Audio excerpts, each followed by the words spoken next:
IFFKയുമായി ബന്ധപ്പെട്ട മറ്റൊരു പ്രധാനപ്പെട്ട വാർത്തയിലേക്കാണ് കടക്കുന്നത്. IFFK സ്ക്രീനിങ്ങിടെ ചലച്ചിത്ര പ്രവർത്തകയോട് അപമര്യാദയായി പെരുമാറിയെന്ന പരാതിയിൽ സംവിധായകനും മുൻ MLAയുമായ PT കുഞ്ഞു മുഹമ്മദിനെതിരെ കേസ്. ജൂറി ചെയർമാനായ കുഞ്ഞു മുഹമ്മദ് ഹോട്ടൽ മുറിയിൽ വെച്ച് ലൈംഗിക അതിക്രമം നടത്തിയെന്നതായിരുന്നു പരാതി. അതേസമയം ആരോടും അപമര്യാദയായി പെരുമാറിയിട്ടില്ലെന്ന് PT കുഞ്ഞു മുഹമ്മദ് പറഞ്ഞു. പരാതിക്കാരി തെറ്റിദ്ധരിച്ചതാകാമെന്നും മാപ്പ് പറയാൻ തയ്യാറെന്നും PT കുഞ്ഞു മുഹമ്മദ് പറഞ്ഞു.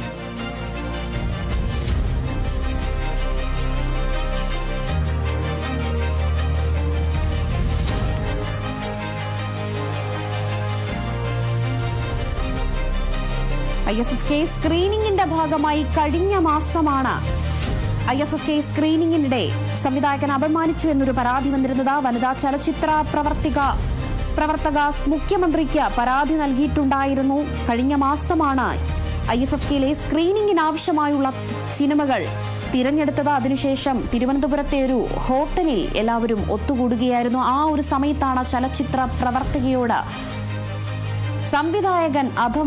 പ്രമുഖ സംവിധായകൻ അപമര്യാദയായി പെരുമാറിയത് എന്നൊരു വാർത്ത വന്നത്.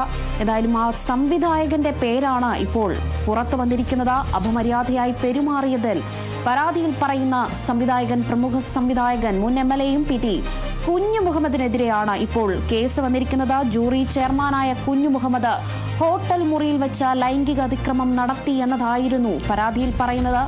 അതേസമയം ആരോടും അപമര്യാദയായി പെരുമാറിയിട്ടില്ല എന്നതാണ് കുഞ്ഞു മുഹമ്മദ് പറയുന്നത്.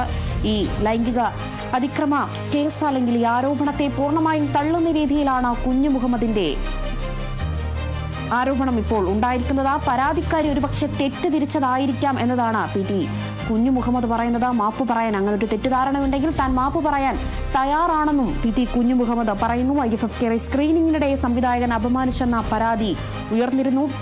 വനിതാ ചലച്ചിത്ര പ്രവർത്തക മുഖ്യമന്ത്രിക്ക് പരാതി നൽകിയിരുന്നു.